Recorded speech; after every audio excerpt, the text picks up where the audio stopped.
Hello Virgo, it's Jen with Bohemian Path Tarot and welcome back to the channel. We are doing October tarot readings, can you believe it? We've got the Light Seers Tarot this month and as usual we are doing general readings for a general Virgo audience. So if you know your sun sign, your rising sign, your moon sign, check out the videos for all three of those placements. That'll give you a fuller picture.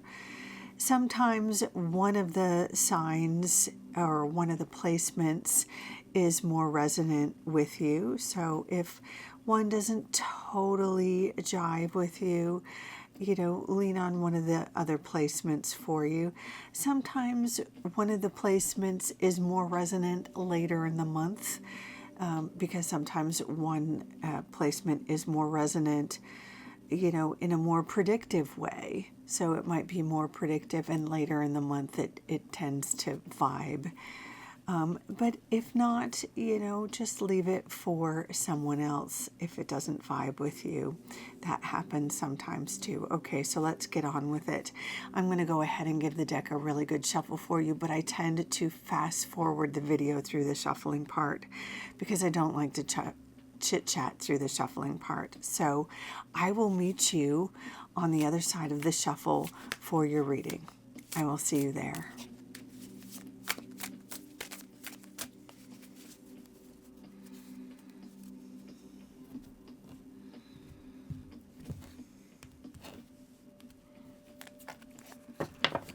Okay, Virgo, let's take a look at some of the themes, events, occurrences we can look forward to.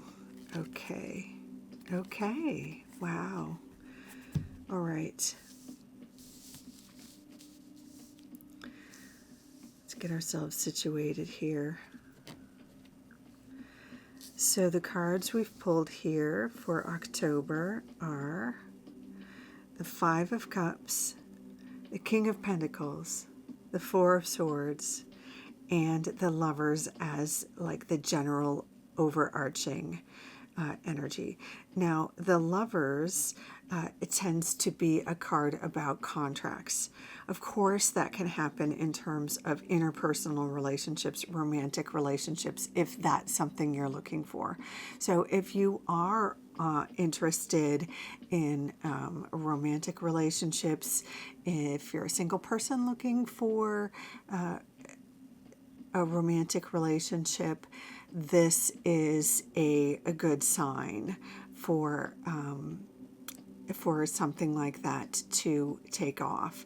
This does require a little input on your part, so getting out on those apps, telling friends and family members you're looking, doing those sorts of matchmaking events or speed dating events, that sort of thing, or just getting yourself out there in terms of getting involved in life, like going to events or parties or volunteer events or any sort of social situation. Sometimes it's even volunteering or becoming involved in groups or any sort of situation where you can participate more fully in sorts of activities that you enjoy, where you can meet like-minded activities, that sort of thing, where you can be more,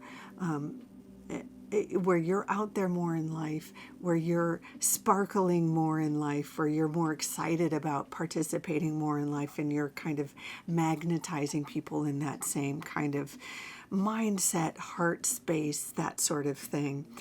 And just, just generally circulating and increasing your odds, right? But there's also this piece with the Lovers that it's about making good choices,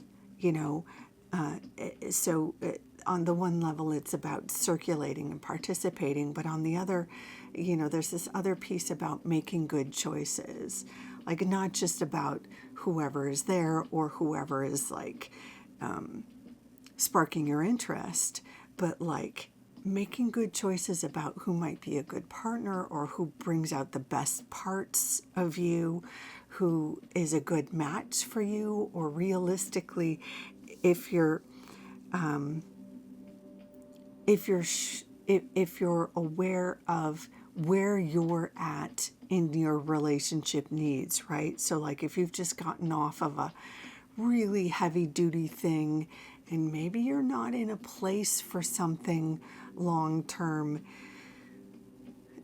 being aware that maybe you wouldn't be a good match for someone who is looking for something long term, and someone who's looking for long term would not be a good match for you, sort of a thing. Or being really aware that maybe you haven't done the romance thing in a while and you're ready for a romance thing, and there's no shame in that. Sometimes we feel obliged to be cool, or not want to put too much pressure on somebody else and kind of turn down our own needs, but like really being clear about, being honest with ourselves about where our needs are. It can also be true about like what the truth of our own orientation is, right? Like if someone is pressuring us to,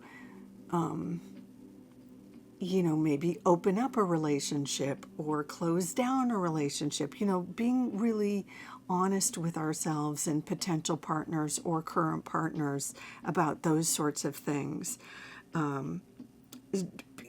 Making sure your head and your heart and your loins are in alignment is kind of a piece about, what the Lovers speaks to us about, making smart, conscious choices. It's not just about passion. It's about, getting all that stuff in alignment. Now, if you're not just in, a romantic relationship place, Virgo, and that's true, you might already be all set in the romantic or the partnership, or not even, that might not be on your radar at all. That's cool too.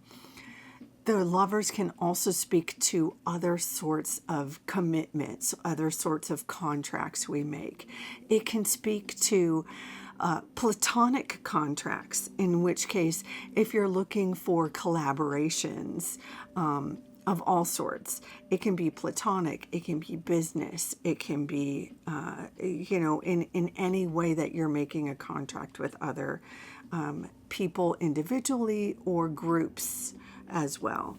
So say you're an artist, like a musician, and you're ready to connect with, sometimes I use the an example of an improviser, like you're ready to start up an improv group or something, and you're looking for other like-minded artists. This would be a really good a sign for finding like-minded artists. Just as long as you're clear about, the kind of commitment you can make, and you're clear with expressing your expectations with other artists, other comedians, about what that would look like, in terms of renting rehearsal spaces, and how often you're rehearsing, and what it looks like moving forward in terms of how regularly you're going to do shows, and who's marketing and maintaining web pages, or whatever it is in your particular situation. And you can extrapolate that for whatever your industry or whatever you're looking to connect with others for. It could be more business related, like say you want to start an accounting business with a friend.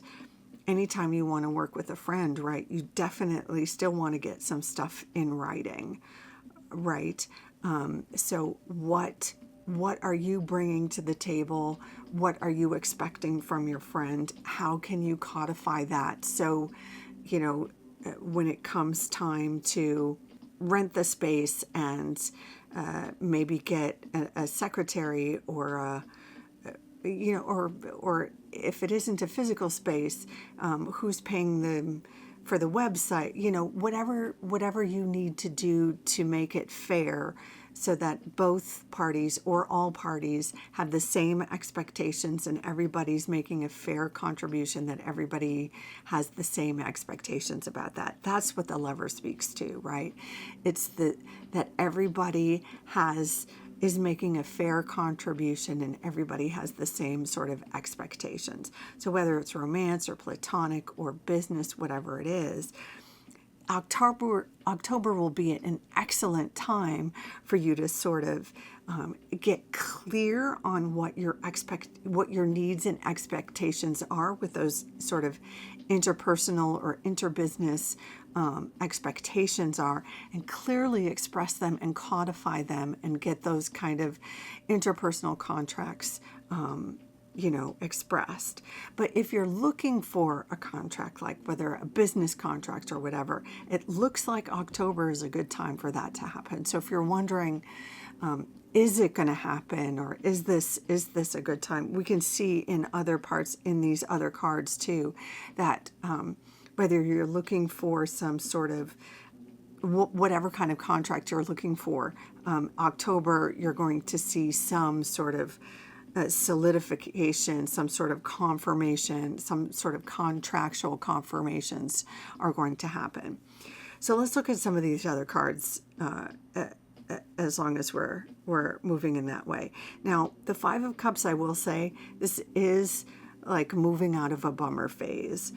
It does look like there is an awareness here at the beginning of October of a bit of a bummer, or an awareness of a heartache, right? Like an awareness of a loss. The Five of Cups traditionally is that card where there is that sense of a loss and that focus, even though you know that there are sort of some blessings and there's still something to move forward with, that piece where you're just a little bit stuck on a loss. And it's typically an emotional loss. This typically comes up with an emotional piece, like a relationship piece. Although for some folks, it could be like a business loss, like losing out on a business role, or like an employment, like missing out on a job you wanted or a gig you wanted. But for more Virgos watching this video, it's probably going to be some sort of an emotional, like a relationship disappointment, or maybe not a complete loss, but it could be something that someone didn't want to move forward at the same pace.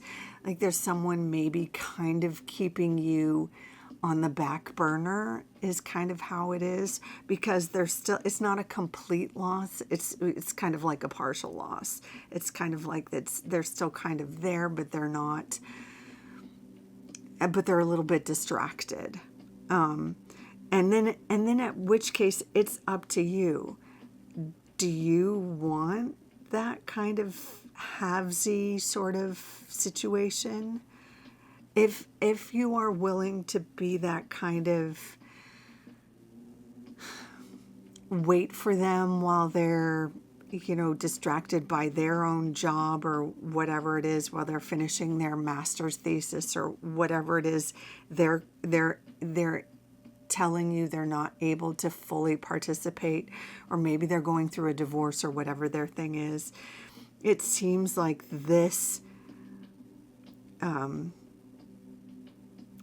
lack of participation or lack of full participation is really a bummer. And I'm biased. I would say to you, I would always say to you, I feel like you deserve the world, but I'm biased that way. And only you can determine whether or not, or how long you can put up with this kind of partial participation. But I'll leave that up to you. Ultimately, again, the main influence here in October is determining and communicating fully what works for you. And if it means being more clear that maybe halftime does not work for you. And maybe that's what this card is about, like being clear.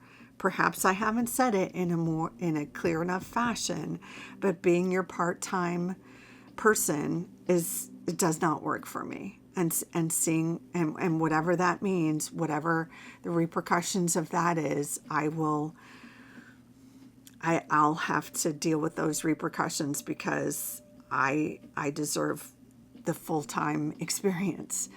I'm going to leave that to you, Virgo, but I support you in, you deserving, that your head and heart and loin in alignment, the full package. Okay. Moving on from that one, we have the King of Pentacles. And this character is he's the boss. And I'm just using male pronouns out of habit. But it could be male or female, or, the gender isn't the important piece. It's the boss energy. This is someone who is sure of themselves and sure of their power to negotiate what they want in any situation. Now, typically you will find this character as in the business world. Typically this would be like an agent, like a CFO, someone who is negotiating on your behalf, giving you advice with your finances or offering you a position. This could be someone offering you a job or negotiating for your pay for your next job. Say if you're a freelancer of some sort and you have an agent that brings you jobs or that negotiates your rates or something like that. But this character is always going after for the best rate for you. And not for nothing, I'm going to point out that this character wants the best for you. So if in this situation you're not asking for, the best rate in your emotional relationships, maybe that's something to think about. Just throwing that out there. But so it looks like there could be a job or possibly an inheritance or some kind of offer that comes in, a contract, something like that comes in maybe mid-October. Some sort of opportunity that feels like a real win, that feels like a step up. It doesn't necessarily have to be something in the business world. It could be a hobby that you love or a creative opportunity. But it's something that feels really connected with something that makes you feel really, really seen and really validated. Maybe even connects you with some groups of people you've wanted to work with, like a networking piece. Interestingly, we have here the final card near the end of October is the Four of Swords. That's a bit of a time out card. It tends to come up when we've been working ourselves a bit ragged, when we need a bit of a detox. So there is a little reminder here at the end of the month to give yourself a little bit of self-care. If you need to take a couple days off, if you have like one of those traditional day jobs, to give yourself a couple of days off, or maybe take a spa day if you can afford it. If you can find an opportunity to unplug, a digital detox, if that's applicable, maybe even just a midday nap or a long bubble bath, something like that, right? You can even see in this, there you go. You can even see in the art, she's taking a little nap in her nest.